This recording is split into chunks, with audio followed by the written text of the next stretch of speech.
everyone. I want to start by saying a huge thank you to you all for attending. Before I begin, I would like to acknowledge the traditional owners and custodians of the land on what we meet today. For the next 15 minutes, I hope to have your full attention, so please go to the bathroom if you need before we get started. Please also turn mobile devices off, and any questions and queries will be answered at the end.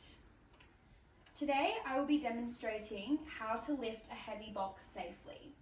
Although it may seem simple and you've been doing it for years, a quick refresher can help prevent injuries and keep us all working safely.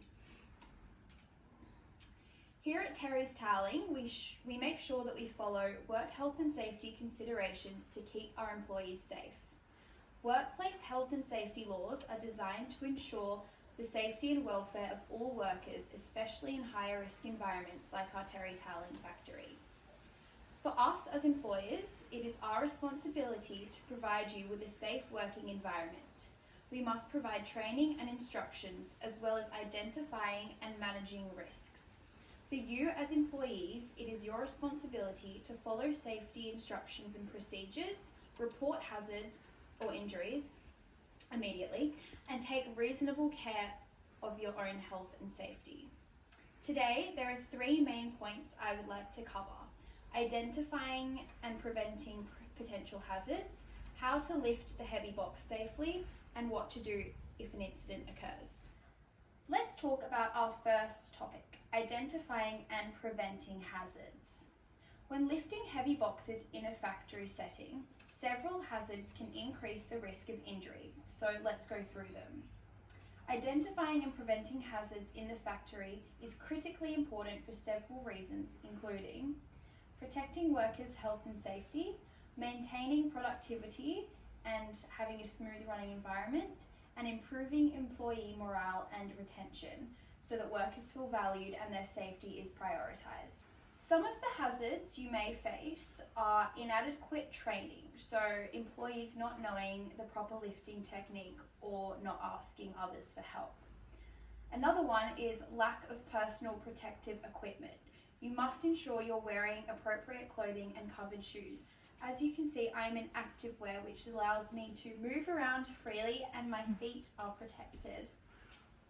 Another hazard is slipping over and falling. Make sure that there are no obstacles in your pathway and that the floor isn't wet or slippery while you're carrying a load. Repetitive lifting is also another hazard. If you're frequently lifting without rest breaks, it can cause fatigue and stress injuries. Lastly, environmental factors such as extreme temperatures, either hot or cold, noise distracting workers, so a lot of loud noise around you, or poor visibility due to obstructive views can cause hazards. To prevent inadequate training, it's important that employees attend events like this to ensure that they know the right steps on how to lift a box. Gone through the appropriate clothing, you can also wear long sleeve stuff and gloves if necessary. To prevent tripping over or slipping on wet floor, ensure that everything is dried up and you need to be able to move obstructions away before you start lifting. As you can see, now we have a clean space around us and it's not wet.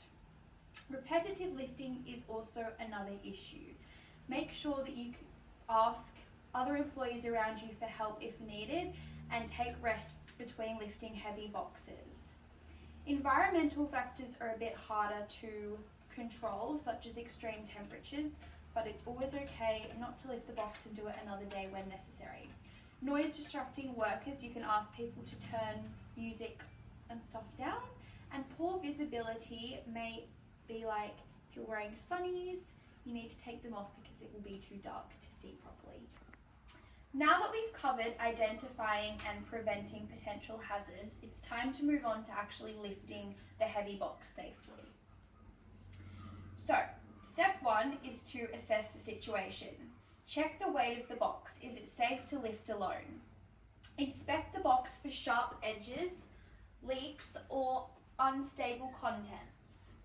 Make sure your path is clear and the floor is dry. We've done that. and ask for any help if needed. Because this box isn't too heavy, I won't need any help. Number 2, stand close to the box. Position yourself directly in front of the box and place your feet shoulder width apart for balance. Make sure one foot is slightly forward for better stability. Next, you need to bend your knees and not your back to make sure you don't get injured. Start by squatting down, bending the knees and hips. Keep your back straight, not hunched, and keep your head up and look forward, not down like this because you might strain your neck. Next, you need to get a good grip on the box. So I'm grasping it firmly with both my hands, and you want to make sure your hands are secure and balanced before lifting. You need to make sure you lift with your legs and not to your back. Slowly straighten your legs while keeping your back straight, and keep the box close to your body at all times. You want to avoid twisting your body. If you need to turn, pivot with your feet and not your waist. Twisting while holding a heavy box can cause injury. Make sure you go smooth and slowly. Don't rush or jerk the box upwards. Make controlled and steady movements. To set the box down safely, you want to bend your knees and make controlled, steady movements. I'm just going to show you girls one more time from the back. So the box is here now. My feet are shoulder width apart and I have a firm grip on the box. My knees are bent and my back is straight. I'm going to lift it up slowly. And because I need to walk over there, I'm going to pivot to my feet, walk slowly, bend your knees. It's like you're squatting. Place down, stand up.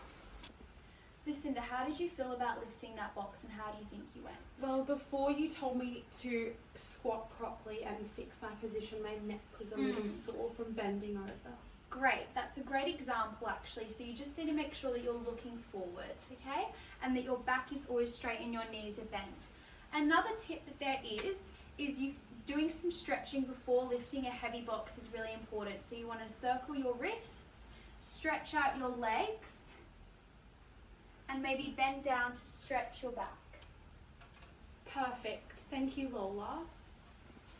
Now that we have covered how to actually lift the heavy box safely, it's time to move on to reporting any incidents. Reporting a work health and safety incident in the workplace is a critical part of maintaining a safe working environment. So let's go through my step-by-step guide. Number 1, ensure immediate safety. Stop working immediately if there is a serious hazard. Number 2, check for injuries. You will need to provide first aid or call emergency services, which is 000 in Australia. Make sure people are moving away from the danger area if it's safe to do so. Number 2 is to notify a supervisor or manager. Inform your supervisor, team leader, or work health and safety representative as soon as possible. You must also provide key details. What happened, who was involved, when and where did it occur, and were there any injuries or damage? Number 3, record the incident in the register. You will need to complete an incident report form, which can be paper or digital, and it will be available in the Terry Tarling factory. You must include the date and time of the incident, the names of people involved and any witnesses, the description of the incident, any injuries sustained or the damage caused, and actions taken immediately after. Number 4 is to notify the Work Health and Safety Officer or Safety Committee. Your report will be reviewed by the Work Health and Safety Officer or Health and Safety Committee. They may conduct an investigation to determine root causes and prevent future incidents. The workplace, so here at Terry's Tarling, we will follow up with any changes to procedure or equipment and may conduct safety retraining if needed and update risk assessments. Jamie here has just said that she would like to have a go of lifting the heavy box. So, do you want to come up, Jamie? Yeah. Okay, so I would like you to lift this box, and if you can just place it here. Lucinda, can you see? Yeah, I can. Okay, so your feet a little bit more apart. You're going to bend your knees, straight back, that's good. Firm grip, and you're going to lift it up and pivot your feet to turn. Perfect, Jamie. Just going to walk over here. Oh. Oh. Ow. Are you all right? Do you want to take a seat just quickly? Yes, please. Oh. Okay, this is a perfect example of injuries that can happen when lifting heavy boxes. Jamie, can I just have a little feel? Is this hurting? Yes. Not Not too so, bad. not that bad. Okay, that's good. Jamie, Just a little bit. Okay, why don't you just take a seat? as you can see, now we're completing the appropriate first aid that was needed for this situation. Because she's rolled her ankle and it is a minor injury, we are doing RISA. I will now ensure that this is documented and reported, the incident. Just some important reminders I would like to go over as well is all incidents must be reported. So even minor injuries like this, I will go and report this afterwards. Reporting helps prevent future accidents and creates a safer workplace. As you can see, Jamie doesn't have the appropriate footwear to put on. So because we're going to report this incident, it will then be made sure that all employees have appropriate footwear to make sure they are not twisting their ankles like Jamie. There should also be no blame for reporting. It's about learning and improving. So that is everything that we've needed to cover today. We've gone through identifying and preventing hazards. We've gone through how to actually lift the box up safely and how to report an incident if it occurs.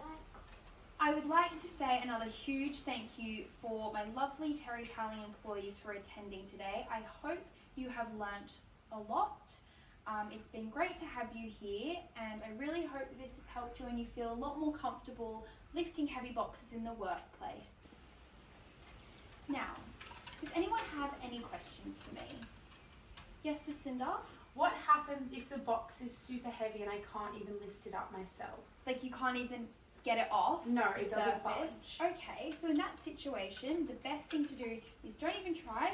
You want to come back from it and ask around other employees if they can help. We do also have machinery in the factory such as forklifts that you can use, but you'll need to have training on them. So for the moment, I would say it is best to ask other employees if they can help and if someone else would be comfortable to lift that heavy box. Does that answer your question? Yes. Amazing. If anyone else has any questions that they would prefer to ask me away from the presentation, drop me an email or see me after in the foyer. Right. Now, personally, I'm very much a reader. That's how I take in information.